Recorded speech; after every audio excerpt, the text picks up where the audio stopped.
So Popeyes has become a powerhouse in the $1.2 trillion global fast food industry, and they were known for their involvement in the viral chicken sandwich craze. But beyond all the hype and the chicken sandwich craze, is Popeyes really worth the investment? Is this something that you should go out there and put your life savings into? And is it worth the number 4 spot that they have on the Entrepreneur's Top Franchise 500 list? That's exactly what we're going to answer in today's video.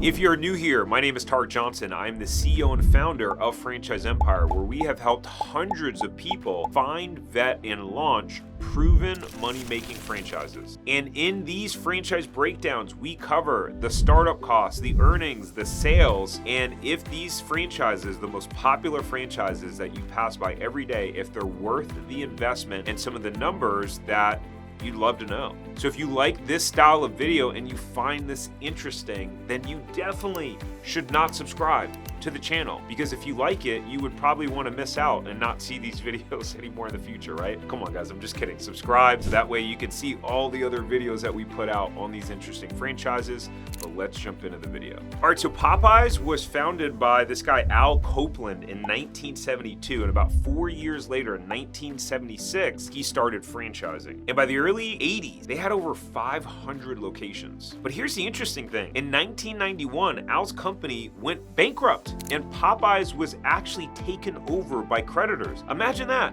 Imagine you think you've made it. You've grown to 500 locations. You would think, I'm super successful, I'm set, and the company goes bankrupt. Part of this was due to just taking on too much debt. At one point in time, they actually bought out Church's Chicken and were trying to merge the brands under different holding companies, and clearly they just bit off more than they could chew. And I have some more interesting facts about that topic that I'm going to share in a minute, so make sure you stick around to the end. But in 2024, Popeyes had 3,177 locations open, and only about 41 of those are corporate owned, and over 3,000 of them are franchise locations. And before we dive into how much money the locations are making, here's an interesting story around Popeyes. So remember how I told you that it was owned by Al Copeland and the business went bankrupt and it was taken over by creditors?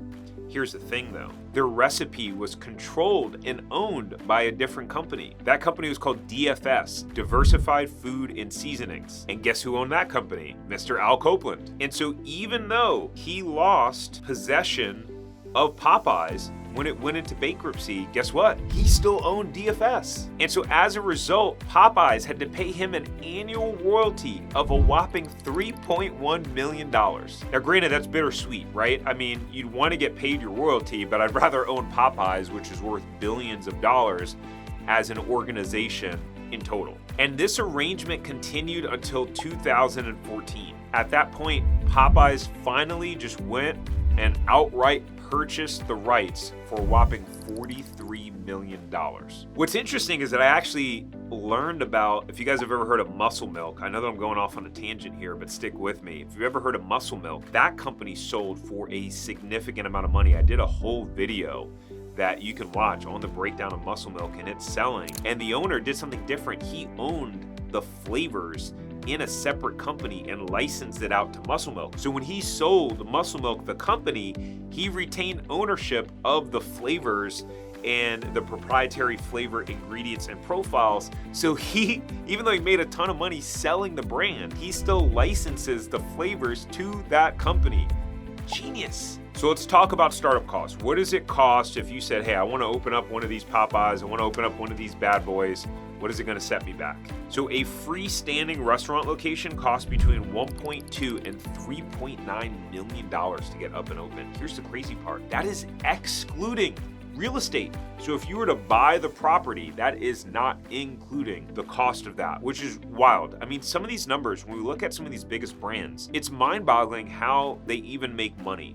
And what the trend I've started to see is that for the average person like you and I, or just the average person buying a franchise that might be putting between 10 and 20% down and getting an SBA loan for the rest of it, it would be impossible to make money with these high startup costs. Most of the time, you have private equity groups, you have business partners coming together that are pooling money together, where they're not financing a lot of the costs. They're putting a significant amount of cash down, a lot of times around 50, 60, 70%, and that's how they're actually earning money. And what happens is if you just own one location, that one location itself is not very valuable. But when you roll it up into a portfolio that owns 10, 20, 30, 40, 50 locations, all of a sudden that one location becomes more valuable just because it is part of a portfolio of a group of other locations. Hey, so I recently put together a list of 5 low-cost franchises that make $1 million or more.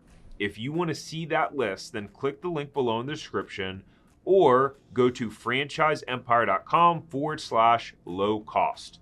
Let's get back to the episode.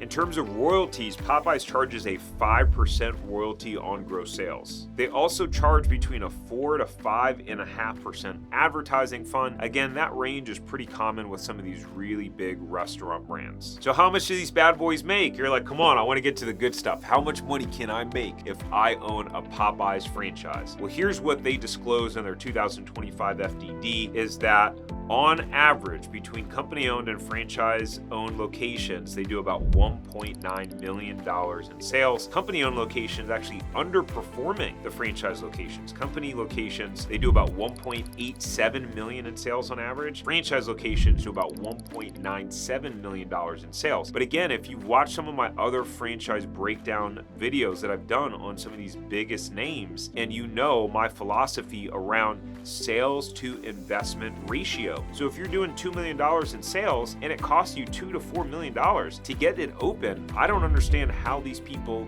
are making money. So for the average person like you and I doubt that this would be a good investment. I'd probably stay away from it. And the likelihood is if you just hit up Popeyes and we're like, hey, I want to buy one Popeyes franchise, they're probably going to tell you to go kick sand because they've got giant groups that are waiting with lots of money, well capitalized, waiting to open up locations. Now, if you stayed until the end, that means you probably found this video interesting and you'd like to watch more of these breakdowns. So right here, you can click this playlist where you can watch more franchise breakdown videos just like this one. Make sure to subscribe before you go.